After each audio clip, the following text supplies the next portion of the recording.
नमस्कार,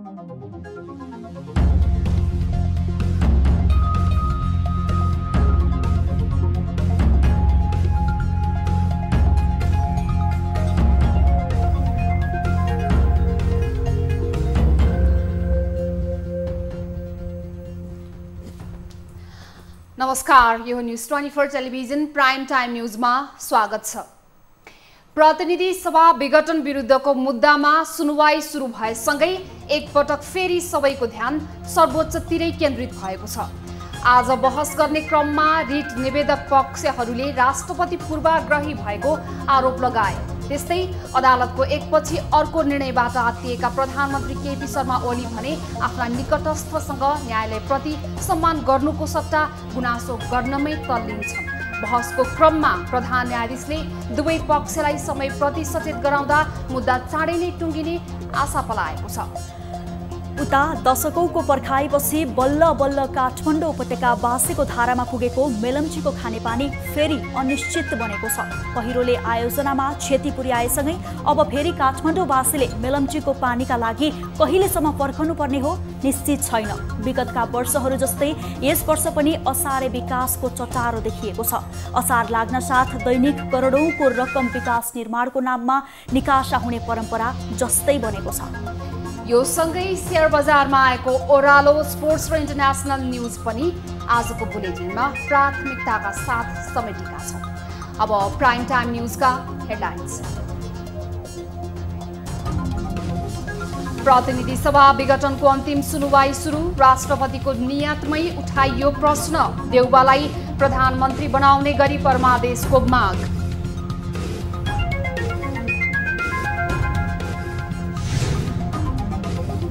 अख्तियारद्वारा आन्तरिक राजस्व विभाग पूर्व महानिर्देशक चुडामणि शर्मा सहित 3 जना विरुद्ध भ्रष्टाचार मुद्दा दायर, 1 अर्ब 33 लाख बिगो दावी।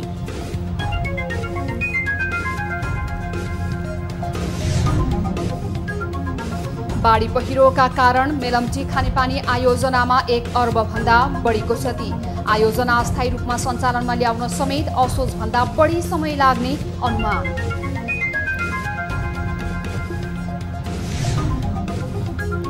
असारे विकास प्रवृत्ति अझै रोकिएन, असार लाग्न साथ गाउँदेखि शहरसम्म विकास निर्माणमा तीव्रता, दैनिक 80 करोडदेखि 1 अर्बसम्म रकम निकासा।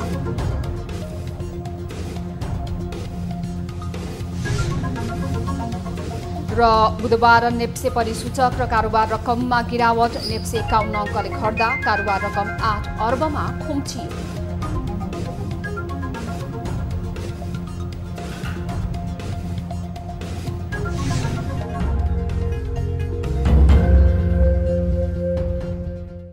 हामी निरन्तर न्यूजमा छौं।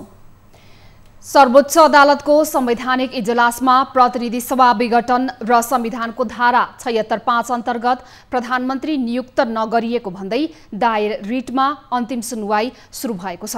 बुधबारबाट सुरु भएको सुनवाईमा रिट निवेदक पक्षले केपी ओली बाहेकलाई राष्ट्रपतिले प्रधानमन्त्री बनाउन नचाहँदा अहिलेको अवस्था आएको दावी गरेका छन्। देउबा र ओली पक्षलाई बहसका लागि 15-15 घण्टा समय दिइएको छ। देउबाको पक्षमा 236 र प्रधानमन्त्री केपी ओलीको पक्षमा 116 जनाको वकालतनामा परेको छ। एक रिपोर्ट।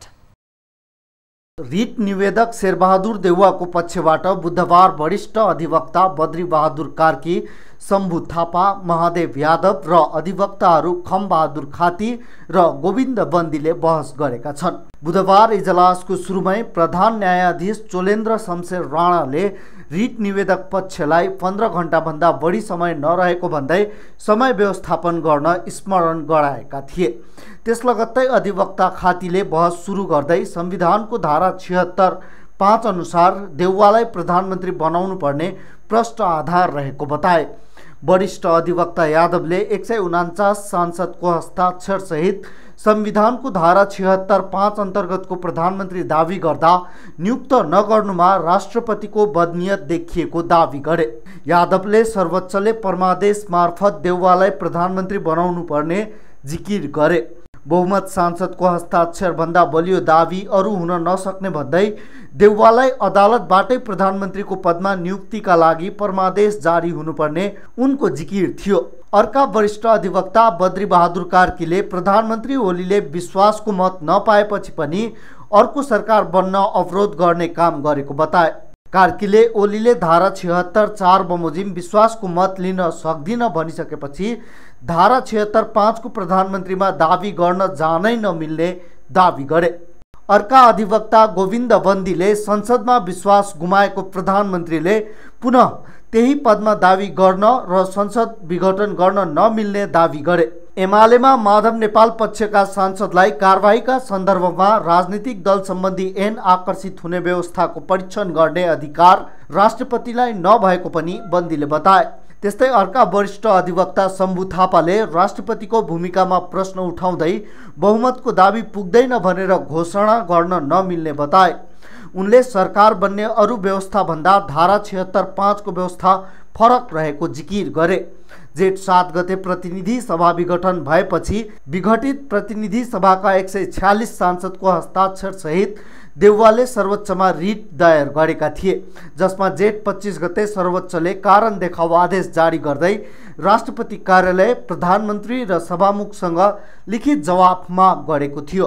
राष्ट्रपति कार्यालय र प्रधानमन्त्रीले प्रतिनिधि सभा विघटनको पक्षमा देखिएको थियो भने 76(5) को परीक्षण गर्ने अधिकार राष्ट्रपतिमा मात्र रहेको लिखित जवाफ पठाएका थिए भने सभामुखले भने त्यस्तो अधिकार राष्ट्रपति कार्यालयलाई नभएको दावी गरेका थिए। नागरिकता सम्बन्धी अध्यादेश होस् वा प्रतिनिधि सभा विघटनपछि गरिएको 2 चरणको मन्त्री परिषद विस्तार, सर्वोच्च अदालतले सरकारको निर्णयलाई ब्रेक लगाइदिएको छ र आजबाट सर्वोच्च अदालतमा प्रतिनिधि सभा विघटन सम्बन्धी मुद्दाको बहस प्रारम्भ भएको छ, जसमा दुवै पक्षलाई 15 घण्टा गरी 30 घण्टा बहसका लागि समय छुट्याइएको छ।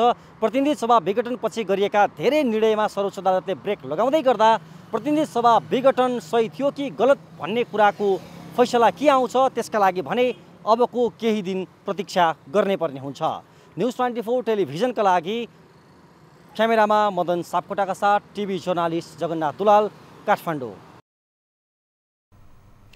निरन्तर वर्षापछि गएको पहिरोले मेलम्ची खानेपानी आयोजनामा 1 अर्ब भन्दा बढीको क्षति भएको जनाइएको छ। आयोजनाका मुख्य संरचना सुरुङ र हेडवर्क बाहेक अरू संरचनामा क्षति पुगेको र निर्माण सामग्री र कर्मचारी बस्न बनाइएका संरचना समेत बगाएको छ। निर्माण स्थलमा रहेका बालुवा, गिट्टी लगायत सबै निर्माण सामग्री र भण्डारण गर्ने ठाउँ नै बगाएको आयोजनाले जनाएको छ। बस्ने क्याम्प, त्यहाँ रहेका खानेपानी लगायत सबै संरचना समेत बगाएको छ। निर्माण स्थलमा पुगेको क्षतिले खर्च बढाउनुका साथै त्यसलाई सफा गर्न समय पनि बढी लाग्ने भएको छ। निर्माण स्थलसम्म पुग्ने सडक र पुल बगाएकाले निर्माण स्थलमा काम गर्न कठिन भएको छ। मुख्य संरचनामा क्षति नपुगे पनि अम्बाथान अडिट सुरुङमा गिटी बालुवा पसेकाले तत्काल त्यो सफा गर्नुपर्ने देखिएको आयोजनाले जनाएको छ। आयोजनाको सुन्दरी जलमा रहेका संरचनामा भने कुनै पनि क्षति पुगेको छैन।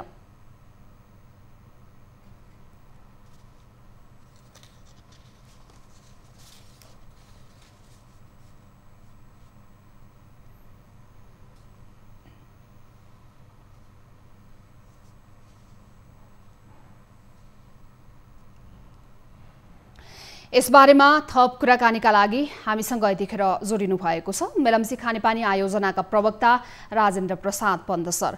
पन्त सर, स्वागत छ यहाँलाई प्राइम टाइम न्युजमा। Thank you very much. सुरुवातमा त अब त्यहाँ भएको भौतिक क्षतिको विवरण भन्दा पनि यहाँहरूले सरस्वती अहिले यो बाढी पहिरोले क्षति पुर्याइसकेपछि आयोजना स्थलमा यहाँहरूले जुन निरीक्षण निगरानी गरिरहनु भएको छ त्यहाँबाट यहाँहरूले आकलन गर्नुभएको क्षति चाहिँ के कति छ सर? त्यहाँबाट सुरु गर्छु। आयोजनाको भौतिक संरचनामा केही क्षति पुग्न गएको छ। अम्बाथान स्थित हेडबक्सको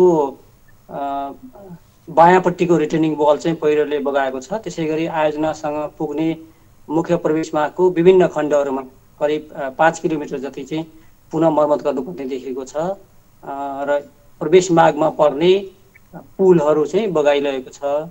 अब आयोजना स्थलसम्म पुग्नका लागि यी प्रवेश मार्गमा रहेका पुलहरू नयाँ निर्माण गर्नुपर्ने देखिएको छ। त्यसै गरी आयोजनाको हाम्रो मेलम्ची पुल बजारमा रहेको क्याम्पमा समेत क्षति पुग्न गएको छ। ठुलो जनधनको क्षति भएको छ। एकातर्फ त्यो दुःखद पक्ष त छँदै नै छ। अब त्यहाँ पनि अब अहिले तत्कालको लागि काम सुरु गरिहाल्ने अवस्था देखिएको छैन। त्यसको लागि अम्बाथानमा रहेको जुन सुरुङ हो, अडिट सुरुङलाई पहिला सफा गर्नुपर्ने र त्यसपछि मात्रै मुख्य सुरुङसम्म आइपुग्नुपर्ने अवस्था त्यहाँ रहेछ भौतिक रूपमा हेर्ने हो भने। अब अहिले त्यो अम्बाथानसम्मै पुग्नको लागि चाहिँ यहाँहरूले के कति सङ्घर्ष गर्नुपर्ने देखिएको छ? कति जति समय लाग्ला सर? अब यो भर्खर यो बर्खायाम सुरु भएको अवस्था छ। हामीले आयोजना स्थलसम्म पुग्ने प्रवेश मार्गको मर्मत सम्भार गर्ने प्रयास गरिरहेका छौँ। यसका लागि स्थानीय नगरपालिका, गाउँपालिका, वडाहरूको सहयोग लिएर अगाडि बढाइएको छ। अब प्रवेश मार्गमा पर्ने मुख्य पुलहरू निर्माण गर्ने ठुलो चुनौती हो। अब यो हाम्रो आयोजनाको काम र पानी प्रधानतालाई सुचारू गर्नका लागि यसमा चाहिँ मन्त्रालय स्तर र प्रधानमन्त्री कार्यालय समेतबाट आवश्यक निर्देशन भएको अवस्थामा विभिन्न निकायको सहयोग लिई हामीले प्रवेश मार्गको मर्मतका साथै पुलहरूको निर्माण गरी अगाडि बढ्ने देखिन्छ।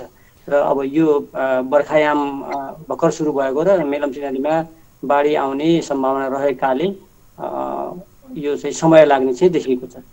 सर, जस्तो अब अहिलेसम्म स्थलगत रूपमा आयोजनाको तर्फबाट अथवा अन्य कुनै तर्फबाट चाहिँ स्थलगत रूपमा निरीक्षण अनुगमन भएको छैन भन्ने पनि त्यहाँको स्थानीयहरूले पनि बताइरहनु भएको छ। अब यसअनुसार स्थलगत रूपमा अध्ययनमा जान सक्ने अवस्था भएपछि त्यहाँको क्षति विवरणमा केही फरक पर्ने अथवा अझै बढी क्षति विवरण आउन सक्ने आकलन गर्न सकिने अवस्था छ अथवा के छ?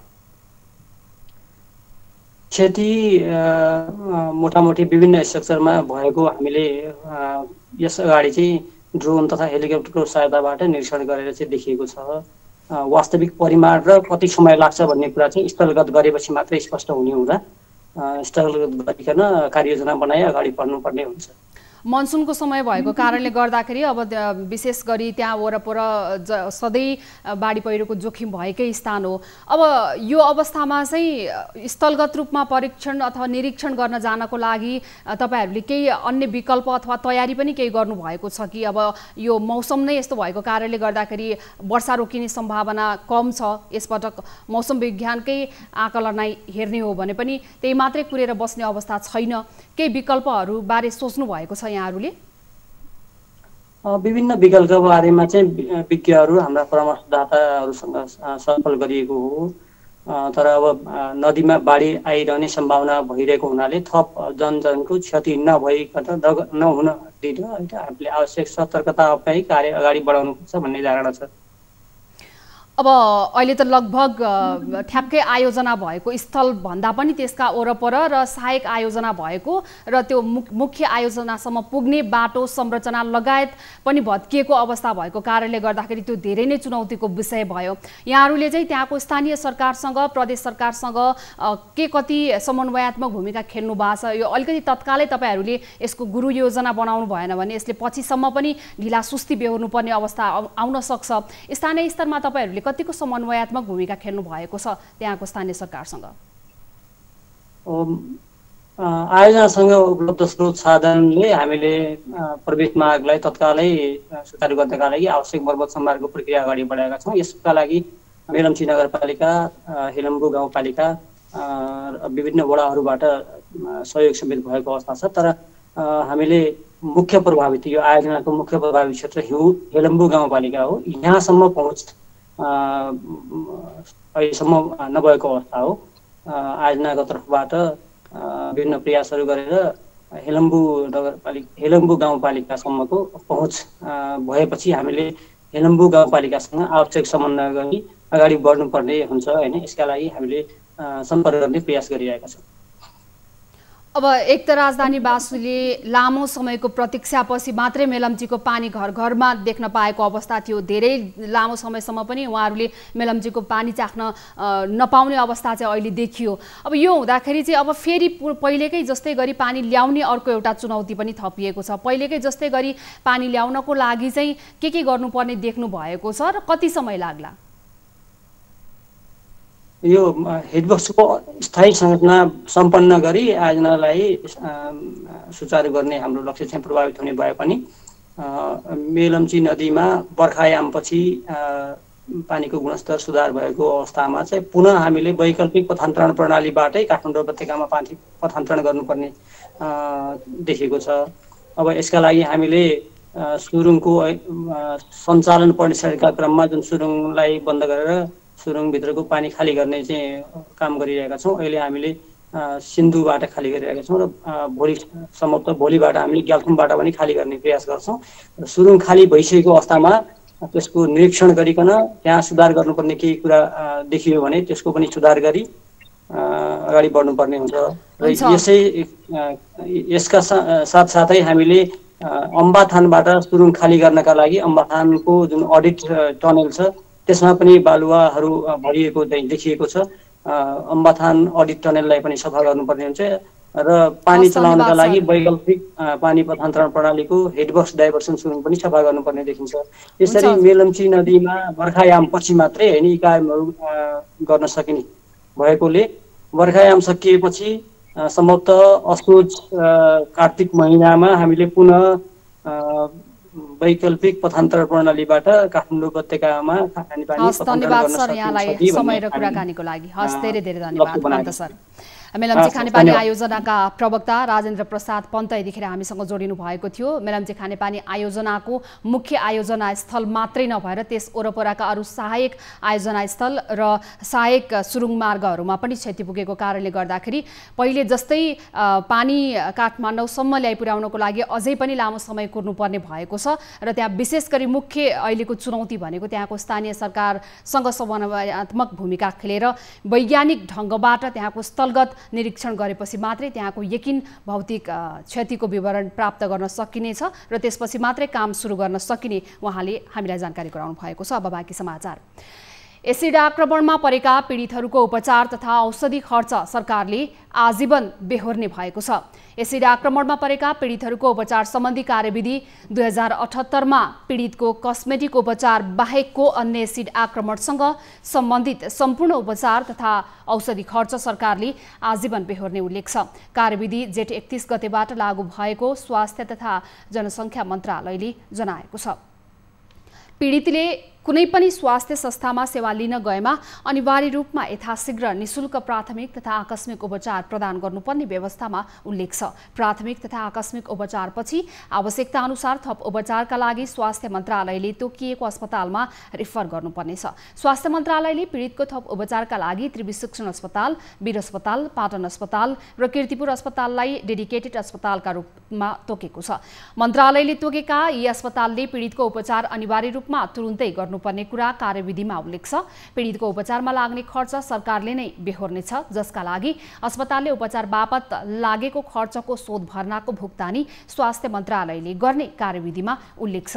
प्रहरी प्रधान कार्यालयका अनुसार 2071 यताका 7 वर्षमा मुलुकभर एसिड प्रहारका 21 घटना भएका छन्। 19 युवती र 4 पुरुषमाथि एसिड आक्रमण भएको छ। घटनामा संलग्न 27 पुरुष र 2 महिला पक्राउ पनि परेका छन्। अख्तियार दुरुपयोग अनुसन्धान आयोगले कर फर्स्यौट आयोगका चूडामणि शर्मा सहितका पदाधिकारी विरुद्ध 1 अर्ब बढीको भ्रष्टाचार मुद्दा दायर गरेको छ। आयोगले बुधबार 1,33,20,385 रुपैयाँ भ्रष्टाचार बिगो कायम गरी विशेष अदालतमा मुद्दा दायर गरेको हो। अख्तियारले विज्ञप्ति जारी गर्दै शर्मा सहित अध्यक्ष लुम्बध्वज महत, सदस्यद्वय उमेश प्रसाद ढकाल विरुद्ध मुद्दा दायर गरेको जनाएको छ। शर्मा त्यो समयमा आन्तरिक राजस्व विभागका महानिर्देशक थिए। नेपाल सरकारले 2071 माघ 22मा नेपाल राजपत्रमा प्रकाशित सूचित आदेश र कर फर्स्यौट आयोग ऐन 2033 अनुरूप कर फर्स्यौट गर्न समिति बनाएको थियो। समितिले अधिकार क्षेत्र बाहिर गई बदनियतपूर्वक करदाताहरूसँग कर फर्स्यौट सम्झौता गरी नेपाल सरकारलाई प्राप्त हुने ठूलो मात्राको राजस्व रकम जुहावट गरी भ्रष्टाचार गरेको विषयमा छानबिन गरेको थियो। करदाताहरूको विभिन्न कर शीर्षकमा कर बक्यौता रहेकोमा कर फर्स्यौट आयोगका पदाधिकारी आपसी कुराकानीलाई मात्र आधार लिई कर छुट दिने गरी सम्झौता गरी मनोमानी किसिमले बदनियतपूर्वक 1,33,20,385 रुपैयाँ बक्यौता कर छुट दिएको पुष्टि हुन आएको आयोगले जनाएको छ।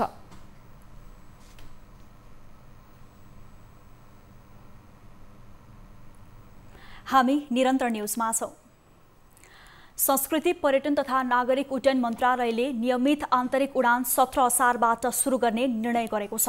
मन्त्रालयका प्रवक्ता तारानाथ अधिकारीका अनुसार 1 जुलाई अर्थात् 17 असारबाट आन्तरिक तर्फका नियमित उडान हुनेछन्। साविकको तुलनामा 50% मात्र हुने गरी उडान गरिनेछ। सोको व्यवस्थापन भने नेपाल नागरिक उड्डयन प्राधिकरणले गर्नेछ। मन्त्री परिषदको निर्णयपछि विमानस्थल र वायुसेवा कम्पनीले गर्ने टिकटिङ, उपत्यका बाहिर रहेका वायुसेवा कम्पनीका कर्मचारीलाई उपत्यका फर्कने समय समेत राखेर 1 सातापछि उडान सुरु गर्न लागिएको हो। सरकारको निर्णयसँगै वायुसेवा कम्पनीले समेत टिकट बिक्री सुरु गरेका छन्। अन्तर्राष्ट्रिय गन्तव्यमा भने तोकिएको रुटमा बिहिबारबाटै उडान सुरु हुनेछ। मन्त्रालयले जुन 30 सम्मका लागि उडान तालिका सार्वजनिक गरेको छ। उडानको मिति तोक्ने जिम्मेवारी मन्त्री परिषदले पर्यटन मन्त्रालयलाई दिएको छ। सरकारले अन्तर्राष्ट्रिय चार्टर्ड हवाई उडानमा बढी भाडा तिरेर यात्रा गरेको भए मन्त्रालयलाई दिन सर्वसाधारण यात्रुसँग आह्वान गरेको छ। सार्वजनिक सूचना प्रकाशित गर्दै सर्वसाधारणले 24 वैशाख 2078 देखि अहिलेसम्म अन्तर्राष्ट्रिय चार्टर्ड उडानबाट यात्रा गरेका र महँगो भाडा तिरेका यात्रुलाई त्यसको प्रमाण टिकट उपलब्ध गराउन आग्रह गरेको हो। यात्रुले समितिको वेबसाइट तथा समितिको फोन नम्बर 014262326426424241 मा फोन गरेर पनि आफ्नो प्रमाण प्रस्तुत गर्न सक्नेछन्। सरकारले विदेशमा अलपत्र परेका वा नेपालबाट विदेश जाने यात्रुलाई लक्षित गरी चार्टर्ड उडानको अनुमति दिएको थियो। सरकारले निषेधाज्ञाको समयमा खुला गरेको चार्टर्ड उडानमा ट्राभल एजेन्सीले महँगो भाडा असुल गरेको गुनासो आएपछि छानबिन समिति गठन गरेको थियो। निर्वाचन आयोगमा नेपाल कम्युनिस्ट पार्टी एकीकृत दर्ता भएको छ। 30 जेठमा बसेको आयोगको निर्णय अनुसार पार्टी दर्ता भएको हो। दल दर्ता प्रमाणपत्र अध्यक्ष जीवन राईले बुधबार बुझेका छन्। यो पार्टीले कलम चुनाव चिन्ह लिएको छ। फरक राजनीतिक अस्तित्व सहित दर्ता गरिएको पार्टीलाई कुनै पार्टीसँग जोड्न नमिल्ने अध्यक्ष राईको भनाइ छ। नेपालका कम्युनिस्ट आन्दोलनलाई एकीकृत र सशक्त बनाउन यो पार्टी गठन भएको उहाँले बताउनुभयो।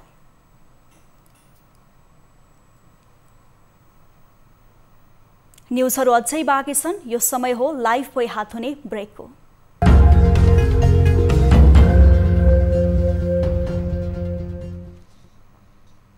हामी निरन्तर न्युजमा छौं। पछिल्लो 24 घण्टामा 2421 जनामा कोरोना भाइरस संक्रमण पुष्टि भएको छ। स्वास्थ्य तथा जनसङ्ख्या मन्त्रालयका अनुसार 7461 पीसीआर परीक्षणका क्रममा 1511 र 4953 जनाको एन्टिजेन परीक्षणमा 910 जना गरी 2421 जनामा संक्रमण पुष्टि भएको हो। कोरोना संक्रमणबाट थप 81 जनाको मृत्यु भएको छ। पछिल्लो 24 घण्टामा 3558 जना संक्रमण मुक्त भएका छन्। देशभर सक्रिय संक्रमितको संख्या 50,520 रहेको छ। पछिल्लो 24 घण्टामा काठमाडौँ उपत्यकामा मात्रै 497 जना संक्रमित भेटिएका छन्। स्वास्थ्य तथा जनसङ्ख्या मन्त्रालयले अब सरकारी अस्पतालले मात्र कोरोना संक्रमितको निशुल्क उपचार गर्ने जनाएको छ। मन्त्रालयका प्रवक्ता डाक्टर कृष्ण प्रसाद पौडेलका अनुसार सरकारी अस्पतालले मात्र अब संक्रमितको निशुल्क उपचार गर्नुपर्ने निर्णय भएको जनाउनु भएको छ। निजी अस्पतालमा असार 8 गते भर्ना भएका बिरामीलाई 10 दिनसम्म उपचार गरेको शोध भर्ना मात्र दिने भन्दै निशुल्क उपचार गर्ने सूचीबाट निजी अस्पताललाई हटाइएको प्रवक्ता डाक्टर पौडेलले जानकारी दिनुभएको छ। सरकारले कोरोना संक्रमितको उपचारका लागि निजी अस्पतालहरूसँग समन्वय गरेको थियो। मुलुकभर कोरोना संक्रमितको संख्या बढेपछि नेपालमा पनि अक्सिजनको चरम अभाव भयो। अक्सिजन अभाव भन्दै केही अस्पतालले कोरोनाका बिरामी भर्ना गर्नै छाडेपछि सरकारले कोभिड अस्पतालहरूलाई आफ्नै अक्सिजन प्लान्ट राख्न निर्देशन दियो। सरकारी निर्देशनसँगै अस्पतालले अक्सिजन प्लान्ट जडान गरे पनि केही अस्पतालहरूले भने अझै बेवास्ता गरिरहेका छन्। एक रिपोर्ट। कोरोना संक्रमितको उपचार गर्ने अस्पताललाई सरकारले आफ्नै अक्सिजन प्लान्ट राख्न निर्देशन दिए पनि प्रदेश 1 का अधिकांश अस्पतालहरूले यो सेवा सुरु गर्न सकेका छैनन्। प्रदेश नम्बर 1 मा 5 वटा सरकारी र 4 वटा निजी अस्पतालमा कोरोना संक्रमितको उपचार हुन्छ। बीपी कोइराला स्वास्थ्य विज्ञान प्रतिष्ठान बाहेक अन्य कुनै पनि सरकारी अस्पतालले अक्सिजन प्लान्ट जडान गर्न सकेका छैनन्। भवन पनि बनाएको छ अक्सिजन प्लान्टको लागि, अनि पाइपहरू पनि ओछ्याएको छ र केही सामानहरू आएको पनि छ र केही सामानहरू आइपुगेको छैन। अहिले त्यो सामानहरू आइपुग्यो भने हामी छिटै नै इन्स्टल गरेर अक्सिजन प्लान्ट चाहिँ चालू गर्छौँ। सरकारले सरकारी अस्पतालका लागि अक्सिजन प्लान्ट राख्न 80 लाख रुपैयाँ निकासा गरे पनि यहाँका सरकारी अस्पतालले अझैसम्म अक्सिजन प्लान्ट जडान गर्न सकेका छैनन्। उता प्रदेश 2 स्थित पर्साको नारायणी अस्पतालमा अक्सिजन प्लान्ट जडान गरिएको छ। विगतमा दैनिक 500 सम्म अक्सिजन सिलिन्डर खपत गर्नुपर्ने अवस्था थियो, तर यो प्लान्ट जडानसँगै समस्या धेरै हदसम्म समाधान भएको छ। अहिले नारायणी अस्पतालमा 11 जना मात्रै कोरोना संक्रमित छन् भने संक्रमितको चाप घटेसँगै शैय्या खाली हुन थालेका छन्। यस्तै चितवनमा पनि कोरोना संक्रमित हुनेको संख्या अत्यधिक रह्यो। जिल्लामा सक्रिय संक्रमितको संख्या नै 5000 नाघे पनि शैय्या अभाव र अक्सिजन नपुगेर बिरामी छटपटिनुपर्ने अवस्था भने आएन। भरतपुर अस्पताल, चितवन मेडिकल कलेज, पुरानो मेडिकल कलेज र बीपी कोइराला मेमोरियल क्यान्सर अस्पताल सबैसँग आफ्नै अक्सिजन प्लान्ट रहेकाले संक्रमितको उपचार सहज बन्यो। जिल्ला प्रशासन कार्यालय र स्वास्थ्य कार्यालय र 2वटा मेडिकल कलेजहरू क्यान्सर अस्पतालसँग हामीले सहकार्य गर्दा अन्य अस्पतालहरूको पनि अक्सिजन म्यानेजमेन्ट एकदमै राम्रो भएको र बिरामीहरूले सहज ढङ्गले 22 जिल्लाभन्दा बढीका जनताहरू चितवन आउन खोज्दा पनि उहाँहरूले आइसकेपछि चाहिँ फर्किने वातावरण दिएनौँ हामी। सरकारले भरतपुर अस्पताललाई थप अक्सिजन प्लान्ट निर्माणको लागि 3 करोड रकम विनियोजन गरेको छ। उता कोरोना महामारीको हटस्पट बनेको बुटवलमा अक्सिजन नपाएरै 12 जनाले ज्यान गुमाएका छन्। रूपन्देहीमा रहेको 3वटा अक्सिजन उद्योगले 24 घण्टामा जम्मा 1100 सिलिन्डर मात्र भर्न सक्छन्, तर यहाँका सरकारी र निजी अस्पताललाई दैनिक 2150 सिलिन्डर अक्सिजनको माग छ। पछिल्लो समय कोरोना महामारी केही सुस्ताएसँगै अक्सिजन प्लान्ट जडानमा चासो छैन। कोरोनाको हटस्पट मानिएको बाँके जिल्लामा पनि गत महिना अक्सिजनको हाहाकार भए पनि लिक्विड अक्सिजन प्लान्ट जडान भएपछि त्यो समस्या टर्यो। अक्सिजन प्लान्ट र पाइपलाइन विस्तारपछि कोरोना संक्रमण दर र मृत्युदर समेत घटेको भेरी अस्पतालले जनाएको छ। 20,000 लिटर क्षमताको हामीले अक्सिजन लिक्विड ट्याङ्क ल्याएर अक्सिजन लिक्विड त्यसमा राखिसकेपछि हामीले सिलिन्डरबाट र अक्सिजन लिक्विड ट्याङ्कबाट डाइरेक्ट हामी फ्लो गरेर त्यसपछि आएर सबै बिरामीको बेडसम्म हामीले अक्सिजन पुर्याउन सफल भयौँ र अहिले हामीलाई कुनै पनि अक्सिजनको समस्या पर्दैन। सरकारले भेरी अस्पताललाई अक्सिजन प्लान्ट, अक्सिजन ट्याङ्क र पाइपलाइन विस्तारका लागि 15 करोड रुपैयाँ विनियोजन गरेको थियो। उता कास्की पोखरामा अक्सिजन अभावको कारण एकै रातमा 8 जनाले ज्यान गुमाएका थिए। यस प्रदेशमा सरकारी, निजी तथा सामुदायिक गरी 36वटा अस्पतालमा कोरोना संक्रमितहरूको उपचार भइरहेको छ। प्रदेशका 11 मध्ये 9 जिल्लामा सरकारले अक्सिजन प्लान्ट स्थापना गरिसकेको प्रदेश स्वास्थ्य निर्देशनालयले जनाएको छ। कोभिड भन्दा अगाडि कुनै पनि सरकारी अस्पतालमा गण्डकी प्रदेशको यो अक्सिजन प्लान्ट थिएन। अहिले हेर्नुभयो भनेदेखि हाम्रा जिल्ला स्थित 11वटा अस्पतालमध्ये मनाङ र तनहुँ बाहेक सबै अस्पतालमा अक्सिजन प्लान्ट हामीले इन्स्टल गरेको छौँ र उत्पादन नै सुरु गरेको छौँ। उता सुदूरपश्चिम प्रदेश स्थित सेती प्रादेशिक अस्पतालमा अक्सिजन प्लान्टमा रिजर्भ ट्याङ्क जडान गर्ने तयारी भइरहेको छ। मन्त्रालयको निर्देशन पश्चात सेती प्रादेशिक अस्पतालमा दैनिक 75 सिलिन्डर अक्सिजन प्लान्टको क्षमता वृद्धि गर्न थालिएको छ। यही असार मसान्तभित्रै 20 किलोलिटर रिजर्भ ट्याङ्क जडानको कार्य सम्पन्न हुने सेती प्रादेशिक अस्पतालका धनगढीका सूचना अधिकारी दिलीप श्रेष्ठले बताए। सेती प्रादेशिक अस्पतालमा कोरोना महामारीको समयमा प्रतिदिन करिब 200 सिलिन्डर खपत हुने गरेको थियो। कोरोना महामारी देशभर फैलिँदा अक्सिजनको चरम अभाव भएपछि सरकारले प्रत्येक कोभिड अस्पतालहरूलाई 15 दिनभित्र अक्सिजन प्लान्ट जडान गर्ने निर्देशन दिएको थियो। न्युज 24 टेलिभिजनका लागि टिभी जर्नलिस्टहरू मोरङबाट तारा आचार्य, पर्साबाट हरिशंकर शर्मा, चितवनबाट शरद आचार्य र केदार शर्मा, रूपन्देहीबाट शिव डुम्रे, बाँकेबाट भगतराम चौधरी, कास्कीबाट राजेन्द्र अधिकारी र कैलालीबाट सुशील ढुङ्गानाको रिपोर्ट।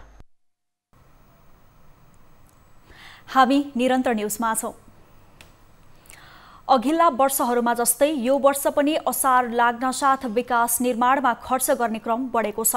अहिले कोष तथा लेखा नियन्त्रकको कार्यालयबाट रकम निकासा लिने क्रम ह्वात्तै बढेको छ र दैनिक 80 करोडदेखि 1 अर्बसम्म रकम निकासा हुने गरेको छ। एक रिपोर्ट। विभिन्न विकास आयोजनाहरूको कोष तथा लेखा नियन्त्रकको कार्यालयहरूबाट निकास लिन भिड लाग्ने गर्छ। गत वैशाख जेठ महिना निषेधाज्ञा वा लकडाउनका कारण विकास आयोजनाहरूमा काम हुन सकेन। तर पनि असार लागेपछि विकास निर्माणका आयोजना तथा निर्माण कम्पनीहरूले हरेक दिन बजेट भुक्तानी लिने क्रम बढेको छ। महालेखा नियन्त्रकको कार्यालयका अनुसार असार लागेपछि पुँजीगत बजेट खर्च गर्ने क्रम दैनिक बढ्छ।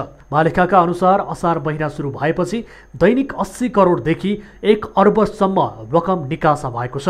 महालेखाका अनुसार असार 1 गते 37 करोड 94 लाख रुपैयाँ निकासा भएको थियो। त्यसैगरी असार 6 गते पुँजीगत खर्च 1 अर्ब 7 करोड, 7 गते 94 करोड 50 लाख निकासा भएको छ भने 8 गते 78 करोड 84 लाख रुपैयाँ निकासा भएको देखिन्छ। तर गत महिनाहरूमा पुँजीगत विकास निर्माणतर्फ खर्च हुन सकेको देखिँदैन। महालेखा नियन्त्रकको प्रतिवेदन अनुसार गत फागुन महिनाको 15 गते पुँजीगत खर्च जम्मा 3 लाख मात्र निकासा भएको देखिन्छ। यसैगरी चैत महिनाको 15 गते पुँजीगत खर्च 18 करोड र जेठ महिनाको 16 गते विकास निर्माणतर्फका लागि रकम निकासा 57 करोड भएको देखिएको छ। महालेखा नियन्त्रकको तथ्याङ्कलाई आधार मान्ने हो भने असार महिना लागेपछि विकास खर्चको रकम निकासा लिने क्रम बढेको हो।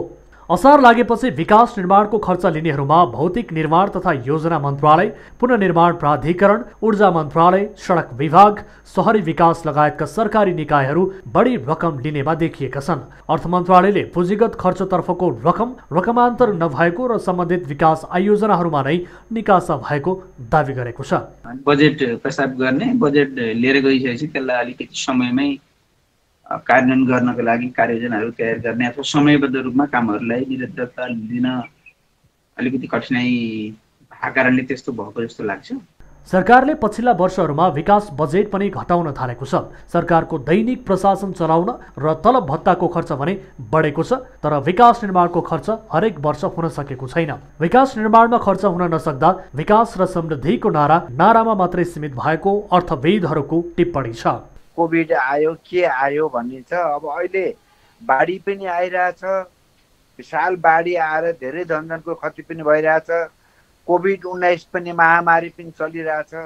तर दिनै पछि अरबौँ होइन 10औं-20औं अरब खर्च गर्न चाहिँ तपाईँको रोकिँदैन हेर्नुहोस्।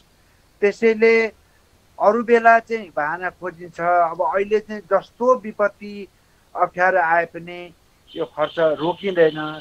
असार महिना लागेपछि सङ्घीय योजनादेखि स्थानीय र प्रादेशिक योजनाहरूमा बजेट सिद्ध्याउने क्रम यो वर्ष झन बढेको छ।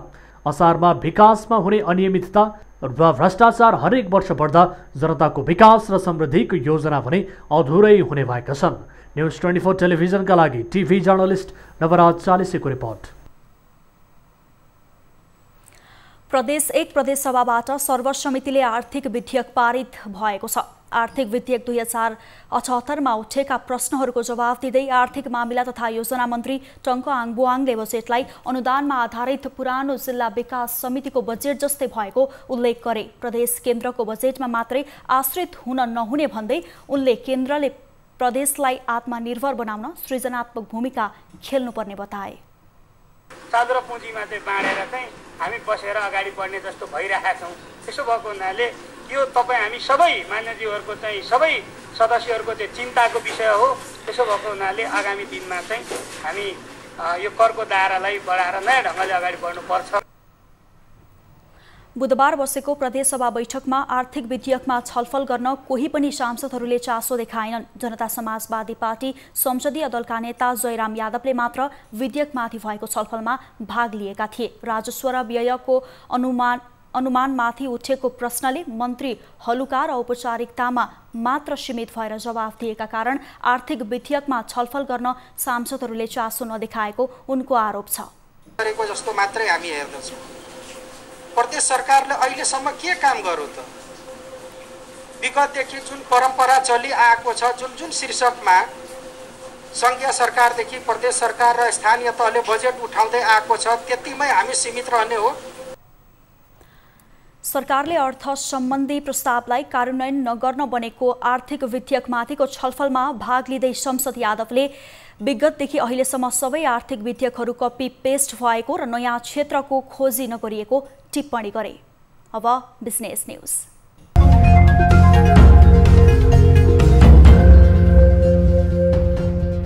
बुधबार नेप्से सूचकका साथै कारोबार रकममा समेत गिरावट देखिएको छ। अघिल्लो कारोबार दिन मंगलबार 79 अङ्कले बढेको नेप्से बुधबार पुनः 51 अङ्कले घटेको हो। मंगलबार नेप्से सूचकमा उच्च अङ्कको वृद्धि देखिएको भए पनि बुधबार त्यो भन्ने टिक्न सकेन। बुधबार बजार खुले लगत्तै लगानीकर्ताले बिक्री चाप बढाउँदा नेप्से सूचकमा झण्डै 2% को गिरावट देखिएको हो। बुधबार नेप्से सूचक 51.65 अङ्कले घटेर 2862.18 बिन्दुमा झरेको छ भने सेन्सेटिभ सूचक पनि 7.37 अङ्कले घटेको छ। यस दिन कारोबार रकम पनि 8 अर्ब रुपैयाँमा खुम्चिएको छ। मंगलबार 10 अर्ब बढीको शेयर कारोबार भएकोमा बुधबार भने कारोबार रकम उच्च दरले घटेको छ। बुधबार 218 वटा कम्पनीको 1,17,532 किता शेयर 8 अर्ब 36,26,71,681 रुपैयाँमा खरिद बिक्री भएको छ। घटेको बजारमा 2 कम्पनीको शेयर भने सकारात्मक सर्किट लेभलमा कारोबार भएको छ। यस दिन राधी विद्युतको शेयर मूल्य सबैभन्दा धेरै 9.71% ले बढेको छ भने ग्याङ्दी ग्रुप पावरको पनि 9.09% ले बढेको छ। यस्तै छ्याङ्दी हाइड्रो पावरको 6.56%, नेपाल इन्स्योरेन्सको 6.16% र घलेन्दी हाइड्रोको 6.02% ले बढेको छ। यता कालिका पावर कम्पनीको शेयर मूल्य सबैभन्दा धेरै 5.60% ले घटेको छ भने नेपाल फाइनेन्सको 5.48%, मल्टिपर्पज फाइनेन्सको 5.14 र नेपाल हाइड्रो डेभलपर्सको 5.08% ले घटेको छ। बुधबार पनि नेपाल पुनर्बीमा कम्पनीको सबैभन्दा धेरै 54 करोड रुपैयाँ बराबरको शेयर कारोबार भएको छ भने नेपाल इन्स्योरेन्सको 42 करोड, राधी विद्युतको 38 करोड, नेशनल हाइड्रो पावरको 33 करोड र जलविद्युत लगानी तथा विकास कम्पनीको 30 करोड रुपैयाँ बराबरको शेयर खरिद बिक्री भएको छ। बुधबार बजारमा कारोबारमा आएका 13 वटै उपसमूहको सूचक नकारात्मक देखिएका छन्, जसमा विकास बैंक उपसमूहको सूचक सबैभन्दा धेरै 3.49% ले घटेको छ भने हाइड्रो पावर र फाइनेन्स उपसमूहको सूचक पनि 2% भन्दा धेरैले घटेको छ।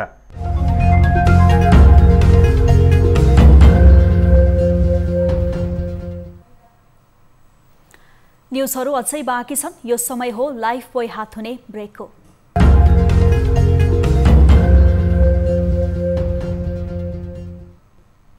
हामी निरन्तर न्युजमा छौं। अब स्पोर्ट्स न्युज।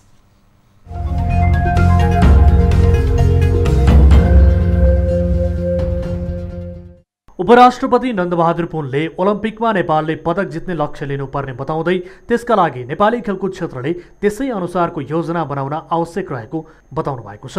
खेलकुदको विकासका लागि पूर्वाधार पहिलो शर्त भएको उहाँको भनाइ छ। बुधबार ओलम्पिक दिवसको अवसरमा उपराष्ट्रपति नन्दबहादुर पुनले पूर्वाधारको विकास बिना खेल क्षेत्रको विकास नहुने बताउनु भयो। उहाँले कमजोर पूर्वाधारले खेलकुदको विकास हुन नसक्ने तर्क गर्नुभयो। खेलाडीलाई जीवन निर्वाह गर्न पुग्ने गरी व्यवस्थापन गर्न नसके खेल क्षेत्रको विकास सम्भव नरहेको बताउँदै उपराष्ट्रपति पुनले सम्बन्धित निकायले यस क्षेत्रमा पनि ध्यान दिन आग्रह गर्नुभयो। खेलकुदको विकासको लागि पूर्वाधार पहिलो शर्त हो। कमजोर पूर्वाधार, न्यूनतम सेवा सुविधा बीच पनि नेपाली खेलाडीहरूको समूहगत र व्यक्तिगत प्रदर्शन भने निकै प्रशंसनीय छ। ओलम्पिकमा राष्ट्रको झण्डा फहराउनु हुने खेलाडीहरूलाई मासिक रूपमा दिइने आर्थिक सुविधा निरन्तर नभएको गुनासोहरू पनि आउने गरेको छ। म निरन्तरता दिन विशेष ध्यान आकर्षण गराउन चाहन्छु। त्यस्तै नेपाल ओलम्पिक कमिटीका अध्यक्ष जीवनराम श्रेष्ठले खेलकुद क्षेत्रले विश्वमा 3 पिलरको काम गरिरहेको बताउनु भयो। उहाँले मुभ, लर्न र डिस्कभरी गरी 3 आधारमा ओलम्पिक गतिविधि भइरहेको जानकारी दिनुभयो। यो मुभ, लर्न र डिस्कभरी यो 3वटा पिलरको आधारमा जति पनि हाम्रा गतिविधिहरू अगाडि बढिरहेका छन् र मुख्य गरिकन यसको वरिपरि स्पोर्ट्स, एजुकेसन र कल्चर यो 3वटा सेक्टरमा केन्द्रित गरेर विश्वव्यापी रूपमा ओलम्पिक मुभमेन्टलाई अगाडि बढाउने काम हुँदै आइरहेको छ। ओलम्पिक डेको अवसरमा कमिटीका सम्पूर्ण पदाधिकारी र विभिन्न राष्ट्रिय खेल संघका अध्यक्ष तथा पदाधिकारी, ओलम्पियन्स, सेना, प्रहरी र सशस्त्र प्रहरीका प्रतिनिधिको उपस्थिति रहेको थियो।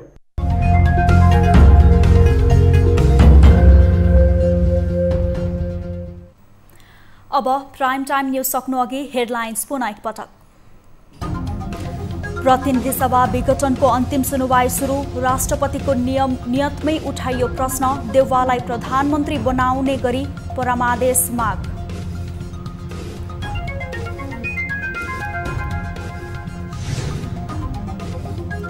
अख्तियारद्वारा आन्तरिक राजस्व विभागका पूर्व महानिर्देशक चुडामणि शर्मा सहित 3 जना विरुद्ध भ्रष्टाचार मुद्दा दायर। 1 अर्ब 33 लाख बिगो दाबी।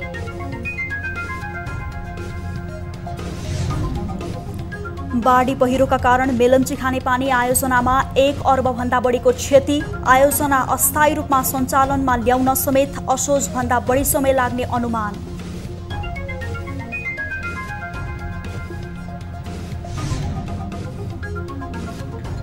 असारे विकास प्रवृत्ति अझै रोकिएन। असार लाग्न साथ गाउँदेखि सहरसम्म विकास निर्माणमा तीव्रता। दैनिक 80 करोडदेखि 1 अर्बसम्म रकम निकासा।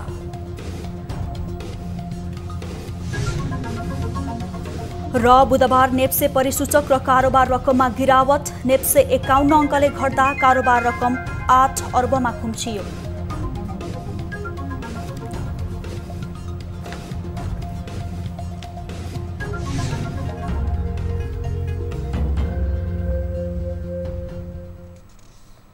प्राइम टाइम न्यूज अहिलेलाई यति नै। जाँदा जाँदै ताली र गालीका लागि हामीले सोधेको प्रश्न। संक्रमणको जोखिमका बीच सरकारले निषेधाज्ञा खुकुलो बनाउनुलाई के भन्नुहुन्छ?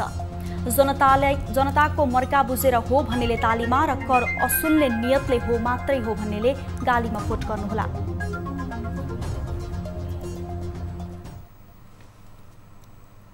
थप न्यूजका लागि हाम्रो वेबसाइट www.news24nepal.com हेर्नुहोला। साथै हामीलाई फेसबुक, ट्विटर र युट्युबमा पनि फलो गर्न सक्नुहुन्छ। यस्तै मोबाइल, भाइबर र इमेलबाट 24 हेल्प डेस्कमा समस्या र गुनासो राख्न सक्नुहुन्छ। अहिलेलाई बिदा दिनुहोस्। हामी निरन्तर न्यूजमा छौं। नमस्ते।